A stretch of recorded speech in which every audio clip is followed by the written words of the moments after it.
Hello, and welcome to a presentation about the Aerospace Village badge design.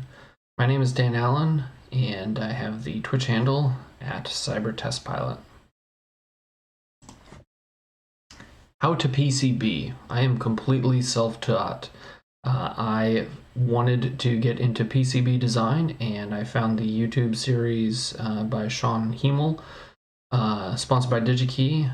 It's a 10-part Keycad video series, and it walks you through a very logical progression from zero to hero, how to PCB from start to finish, where you can actually get something fabricated and hold it in your hand that you have designed. I found that video series fantastically helpful, and from there just launched my inquisitive mind to continue learning and see what I could do in the space. Along those lines, the free open source software tools that I found and utilized throughout this project, Inkscape as a SVG editor for all the graphics, Keycad, the PCB manufacturing software files. I found a module, SVG2mod. This is a very helpful module to take the vector graphic files that Inkscape would make and then convert them to the Keycad module footprints that would then be necessary. So it's kind of my go-between Inkscape and Keycad, where you can join art and engineering kind of at the same time. It's a command line script and does the conversion for you. I used the Arduino IDE. I stuck with the microcontroller, the ATtiny85. It was a stack I was familiar with. In terms of purchase tools to actually program the microcontroller, I had the SparkFun AVR Tiny Programmer, retails for $16, and then the ICSP Pogo adapter retails for $12, the little kit you can get from SparkFun. The two hardware components utilized to actually program the microcontroller. So, we started at the Aerospace Village from just an initial concept, a top-down view of an aircraft. You can see that we had initially the designs for an ADS-B dipole antenna coming out the wings. We knew we wanted an integral antenna that was tuned to the 1090 megahertz frequency to be used as a receiving device for ADS-B messages. And then we had this kind of an additional idea to have additional wire leads being able to come out that could be cut, tuned to different frequencies, lengths to adjust for the frequencies, and so that we can have a mechanism to have additional connections at that point. So from this initial concept design, we have to actually turn this into some engineering and make some trade spaces and concessions to actually get into something that we can actually manufacture. So the initial concept morphed into this two-engine top-down view of a 787 aircraft, a Boeing 787.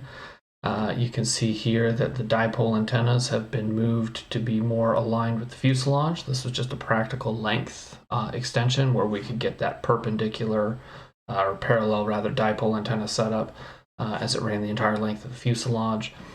And then from a top-down view, let's make it fun and aesthetically pleasing. Let's add the anti-collision lights and some navigation lights as well as some flight deck lighting.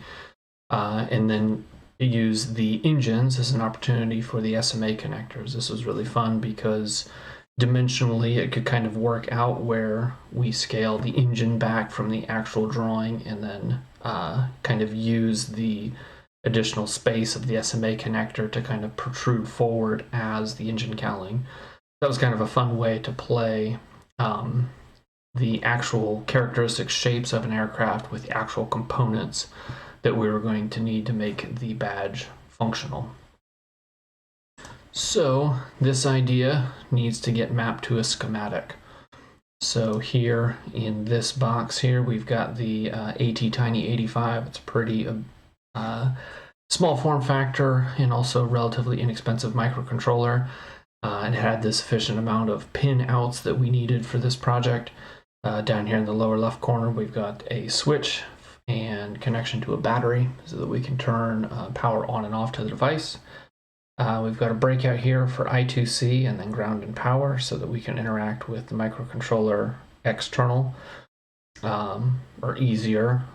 And then we've got the ICSP connection here so it's easy to program the microcontroller. And then the two SMA connectors here and here, so engine on the left, engine on the right. And then the remaining components are simply the resistors and reverse mount LEDs that we use to achieve the lighting effects. As we move on, we need to make the parts fit. This is kind of an interesting trade space. In my limited experience designing PCBs, you've got an idea of what you want things to do and how you want them to operate, but you have a form factor that's limiting, and you need to make sure all the components fit and can be compatible with one another. Real quickly, as we make the parts fit, and this was something that I learned in the design process, it's good to have an understanding of how you want to take the graphic, but eventually it has to be moved to the Keycad footprint module. And so knowing the processes and steps that you have to go through to get to the end state, it is helpful to take just a quick second and walk through the tool that we use to make that Inkscape to Keycad format, and that is the SVG2 mod. So if we go here, this module that I found online, exactly as it states, converts Inkscape SVG drawings to Keycad footprint module files. Command line tool, give it the input SVG that we will design in Inkscape, and then export as we need to. I draw your attention to this because of the layering. What they're talking about here, what SVG2 mod is looking for is a specific set of named layers in the Inkscape file. This is helpful so that we can start to organize how we want the Inkscape files to be organized. So as we make the parts fit, I'll jump over to the Inkscape file itself. These named layers are matching what we want the SVG2 mod. We'll be able to pick up those named layers and then export them to the correct Keycad module footprint. So in PCB land, thinking in layers, there's essentially 4 color opportunities that you get to pick from. There's the color of the copper layer, silver typically in color. There's the solder paste color that you get to pick. Most often that's green, but depending on the manufacturers that you go with, you can make it blue. Blue was the chosen color for the final version of the badge. In addition to that, on top of the solder paste color, you get typically either a color white or black. That's called the silk screen layer. We got white with this particular manufacturer. And then the other kind of fourth perhaps neglected color is actually the substrate color. So if you could see through the board, it's the color that is in the middle. So it's kind of a translucent, almost yellowish color, but there's opportunities to use that as a fourth color. Thinking in terms of layers, now we have an opportunity to outline that in Inkscape and with SVG2 mod in place, or with an understanding of how it works. The first layer we have selected here is the edge cuts. I'm going to turn on the front copper layer. Here you'll see that this is our dipole antenna. If you can see the value up here, it's 65.173 millimeters in length. There's an equal one on this side as well, and that is to be tuned specifically to the ADS-B frequency at 1090 megahertz. Interestingly enough, the overall length of the badge was more or less dictated by the length of this dipole antenna. We squeezed as much as we could right there, and equally similarly at the top. So this is a design consideration and a constraint. This is one of our bounding dimensions, is to make sure that we have sufficient length for the antenna. For the navigation lights, I've found through experience that using a copper pour indicated by the entirety of the black really kind of helped to highlight or isolate the light that we want to shine through from the reverse mount LED. That was kind of a nice little aesthetic trick. You'll notice this black box here, and that is when it's combined with the mask. You'll see as I toggle them, the Aerospace Village logo, indicating that with the mask here, we would get no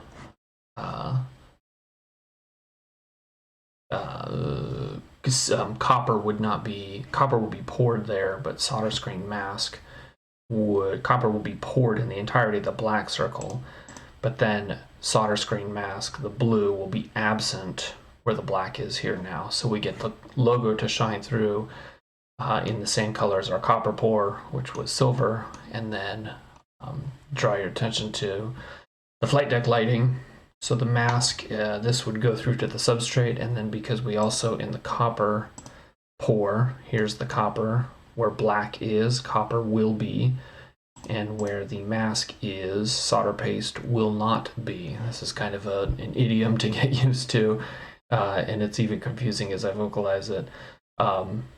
Copper layer is where material will go, and then in the mask layer, material will be absent. When you put those together, you're actually going to get a through layer all the way, which is exactly what we want, because we want to reverse light this flight deck lighting, and then also the navigation lights that are present on both edges of the wing. The last decorative layer, and this is a little more straightforward to think through, is the silkscreen. So this is just exactly where you want the color white to be printed, is where it will go. And so in this instance, we've got silkscreen really helping us outline and sell the shape of leading edge flaps, trailing edge flaps, vertical stabilizer, horizontal stabilizer, overwing doors, just exterior doors. And so this layer is the silkscreen. This this Inkscape is saved as an SVG file and then run through the SVG to mod converter. And at this point, now we have a Keycad file format that can be used and imported into the next set of steps. Prior to moving things into Kaicad, I did want to kind of do an operational check verification that sizing of components would still work. For me, it was easier to print on a 1-to-1 ratio and then just draw in with pencil. This is a rough draft drawing of an idea that I had as we were getting closer to the progressive, final stage form factor. I wanted to really make sure that the SMA connectors, as roughly measured, would aesthetically look correct in terms of replacement of the engine cowlings. I wanted to make sure that the battery could be sufficiently hidden with the retainer clip, hence the battery in the middle of the graphic. My small representation of where the microcontroller approximately will go, and then just kind of holding up some of the reverse mount LEDs that I had chosen, like, will these work out on that edge of the wingtip? Again, one of the constraints was the length of the overall ADS-B internal antenna. Once that was set to the minimum that it could possibly be, do I have sufficient space to still sell the idea of navigation lights here and then anti-collision lights here with sufficient space for battery and power switch? So this was a helpful step to make sure that conceptually, physically, the parts were going to be compatible. With that work done, we were ready to start going into the Kaicad viewer. And here we've got the Kaicad program running. I've got just the edge cuts selected here as our rough shape outline. We can turn on the front copper. So if you recall from the Inkscape, some of this will look very familiar. What we have now is additional wire traces to connect the dipole antennas, footprints for the SMA connectors, and we can continue adding layers. We can see the back copper layer at the grounding for the coin cell battery. We can start to get some of the there in the back copper layer, the green. We've got our no fill zone, so our reverse mount LED is going to shine through just that window. So to give us the kind of a clear, focus, concise version of what an anti-collision or a navigation light rather would look like out on the end. Similar on the other wing, and then we've got through-hole LEDs. These are white LEDs for the strobe lights. And then we've got a similar kind of layout, reverse mount on the back copper pour, a light for the flight deck lighting, with an understanding that the light will, as it's diffused, will kind of really go out and cover the entirety of this window outlined by the front copper pour. All of these things are working together for us. Add to that the silk screen layer, the back silk screen layer, and we are starting to get a badge that has all of the components lined up, and we are getting very, very close to fabrication. Something I like in the Keycad viewer, and I found this very helpful, is the badge 3D viewer, or just the 3D viewer, but in our case this is the badge now. And so this was helpful to view, set the blue color so I can see the final form factor. You can start to see that the silver is coming through for the Aerospace logo Village. We've got our hole cut out here for the anti-collision light. We rotate this. All the components are fitting. We've got reverse mount LEDs, the microcontroller with the ISP breakout for programming it. We've got the switch, and everything is nearing completion at this point.